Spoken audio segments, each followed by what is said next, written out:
안녕하세요. 헬스톡톡 권현정입니다. 이번 시간은 좋아졌다 나빠졌다를 반복하면서 도무지 그 끝을 알 수 없는 질환인 아토피에 대해서 알아보고자 합니다. 우선은 자녀의 아토피 때문에 고민이라는 시청자분의 사연부터 들어보겠습니다. 올해 2살이 되는 딸아이가 아토피 진단을 받았습니다. 가려움 때문에 고통받는 모습을 보는 게 엄마로서 미안하고 힘드네요. 아토피는 난치병이라고 하는데 어떻게 해야 할까요? 평생 멈출 수 없는 전쟁을 치르는 것처럼 지치고 괴롭게 만드는 질환인 아토피. 이 전쟁에서 이기려면 우선 상대를 정확하게 알고 싸워야겠죠. 오늘 헬스톡톡에서 자세히 알아보겠습니다.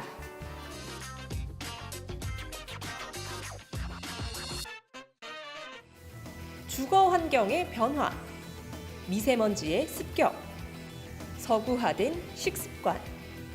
다양한 원인들 속에서 우리나라의 아토피 유병률은 계속 증가하는 추세입니다. 그 중에서도 18세 이하 어린이와 청소년의 아토피 유병률은 13.5%, 8명 중 1명이 아토피 진단을 받은 것으로 나타났습니다. 호전과 악화를 반복하는 만성질환 아토피, 악순환의 고리를 끊으려면 어떻게 해야 할까요? 도움닥터와 함께 아토피와 관련한 다양한 이야기 나눠보겠습니다. 아토피 피부염은 세계적으로 증가하는 추세입니다. 일부 보고에 따르면 세계 인구의 20%가 아토피를 앓고 있다고 하는데요.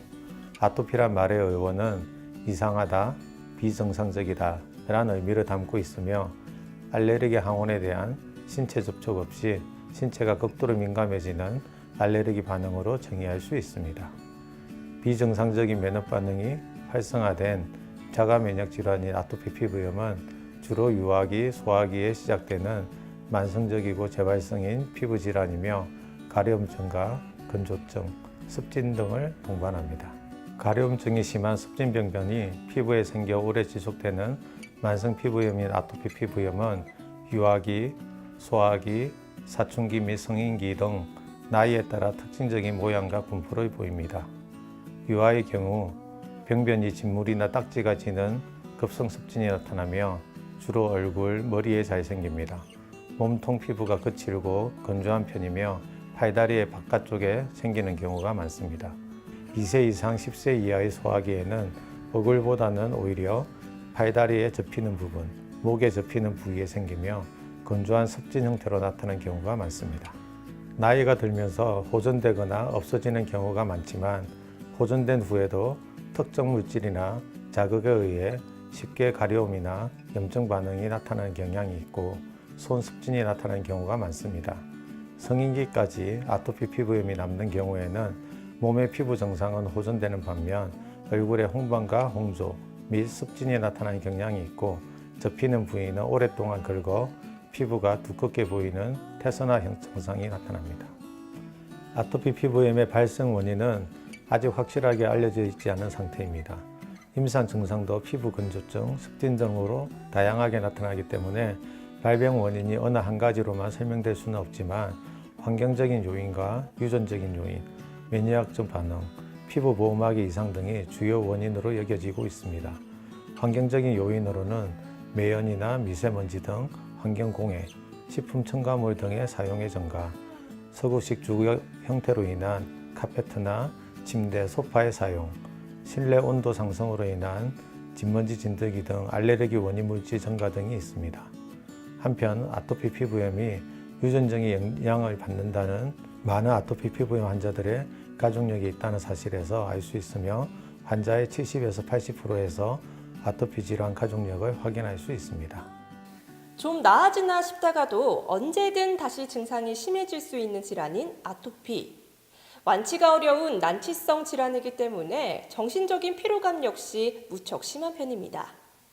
어떤 요인에 의해 악화되는지, 어떻게 해야 증상을 완화시킬 수 있는지 관련한 이야기 조금 더 들어보겠습니다. 아주 덥거나 추운 환경에서 환자는 가려움을 느끼게 됩니다. 특히 겨울철 밖에서 따뜻한 실내로 들어올 때 심한 가려움을 느끼게 되는데 겨울에는 습도가 낮아 피부가 더 건조해지기 때문입니다. 한편 습도가 너무 높거나 낮은 경우에도 가려움증이 심해질 수 있습니다.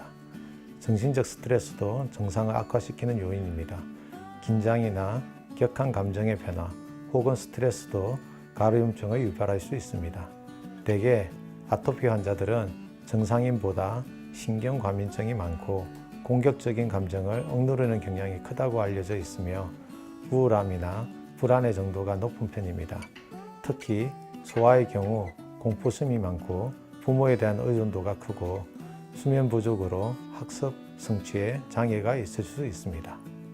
아토피 피부염을 치료하기 위해서는 건조한 피부의 보습, 피부염 치료를 위한 부신피제 호르몬제, 면역조절제, 국소 면역조절제와 가려움증을 치료하기 위한 항히스타민제가 사용됩니다. 또한 피부 증상을 악화시키거나 유발하는 알레르기 자극물질, 스트레스 등을 피하도록 하는 다각적이고 체계적인 치료가 필요하며 환자의 특성에 따라 개별화된 치료를 시행해야 합니다. 치료를 위해 환자는 아토피를 정확히 이해하고 악화 요인을 염두에 두어야 합니다. 그리고 일시적 호전에 현역되지 않고 장기적 안목으로 꾸준히 치료할 수 있어야 합니다. 아토피 피부염은 치료 중에도 호전되고 치료를 중단하면 재발하는 상황을 반복하는 만성 질환입니다. 이 때문에 많은 환자가 처음에는 열심히 치료를 받다가 나중에는 포기하는 경우가 많은데 환자마다 유발 요인이나 악화인자가 조금씩 다르므로 다른 사람의 치료법을 무턱대고 따라하는 것보다는 의사와 상담하여 본인에게 적합한 치료를 선택하는 것이 중요합니다. 아토피 피부염에 걸리면 면역 반응의 균형이 깨지고 피부 장벽 기능이 떨어져 있기 때문에 세균, 바이러스, 곰팡이에 잘 감염됩니다. 치료를 받으면 증상이 호전되다가도 어느새 또 증상이 재발하기도 해서 완치라는 말을 쓸 수 없는 난치성 질환으로 분류되고 있습니다. 치료에 쓰이는 스테로이드제나 면역 억제제 등은 장기간 사용이 어려워 줄기세포는 이러한 아토피 치료에 있어 완치의 희망으로 느껴지며 현재 치료제 개발이 활발하게 진행 중입니다. 비정상적인 면역체계의 균형을 찾고 아토피 치료의 효과를 극대화시킬 수 있을 것으로 기대하고 있습니다. 아토피 피부염은 주변 환경 및 생활 습관에서 악화 요인을 찾아내어 제거하는 것이 중요합니다. 흔히 아토피 피부염을 악화시킨다고 알려져 있는 것으로는 급격한 온도와 습도의 변화, 심리적 스트레스, 모직이나 나일론 의류, 세제나 비누 등이 있습니다.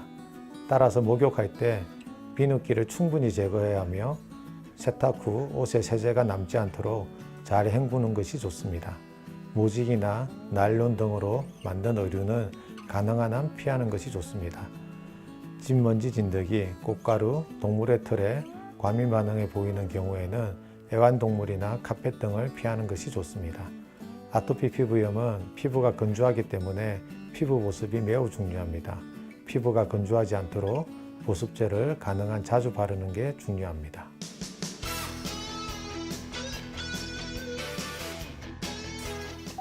가려워. 냄새가 나는 것 같기도 하고. 그래도 참아보려고 합니다. 무엇을 참느냐고요? 조금 부끄럽기도 한데 목욕을 참고 있습니다. 아토피가 생겨서 말이죠.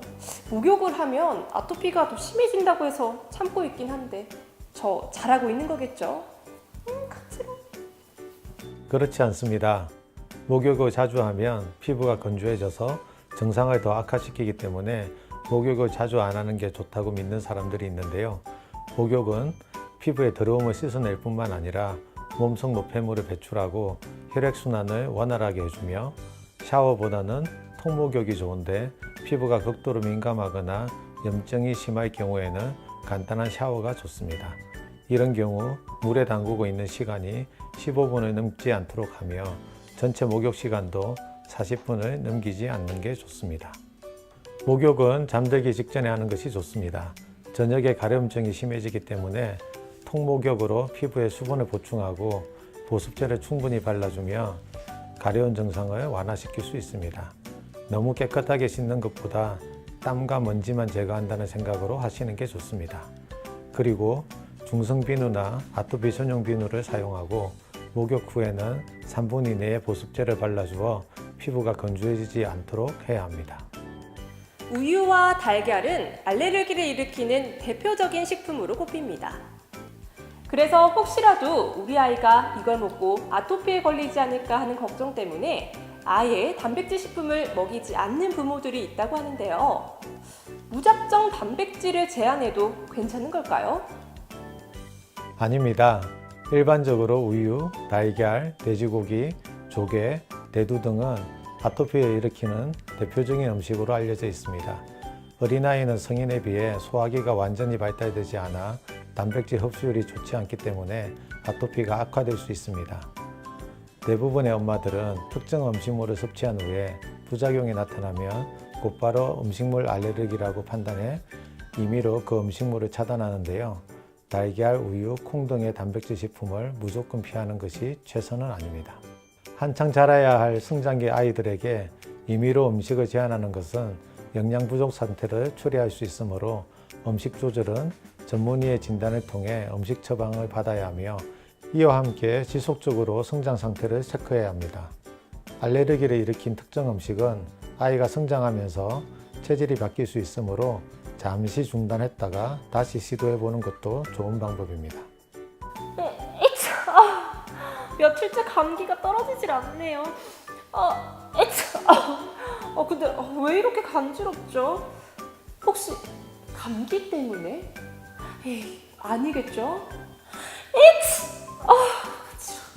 그렇습니다. 아토피 피부염은 정서적, 육체적 스트레스에 의해 증상이 악화되는 것이 일반적입니다. 감기에 걸리면 체내 열이 발생해 혈관이 늘어나는데 이때 가려움증을 유발하는 히스타민이 분비돼 피부염을 악화시킵니다. 뿐만 아니라 감기로 인한 발열 자체만으로 피부 건조증이 발생합니다.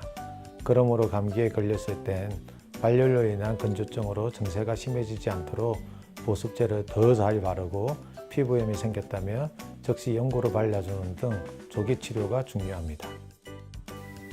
난치성 질환일수록 떠도는 속설이나 검증되지 않은 치료법에 의존하다 큰 코 다치는 경우가 많습니다.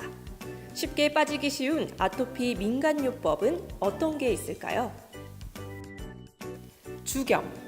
환부에 소금물을 바르는 건 오히려 2차 감염을 일으킬 수 있습니다. 목초액. 숯을 태울 때 나온 증기로 만든다는 목초액의 효능은 과학적으로 입증된 바가 없습니다. 식초.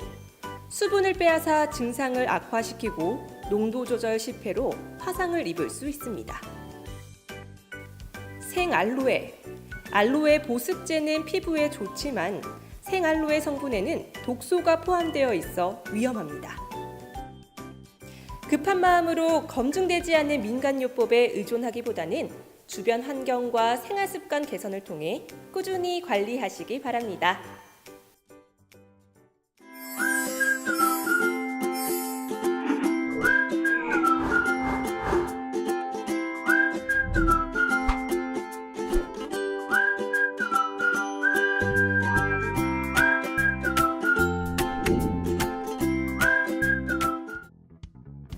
아토피 피부염 환자에게 추천하는 오늘의 힐링푸드는 양배추입니다. 세계 3대 장수식품 중 하나로 꼽히며 비타민을 풍부하게 함유하고 있는데요. 염증을 개선하고 해독작용이 뛰어나 아토피 피부염에 도움을 줍니다.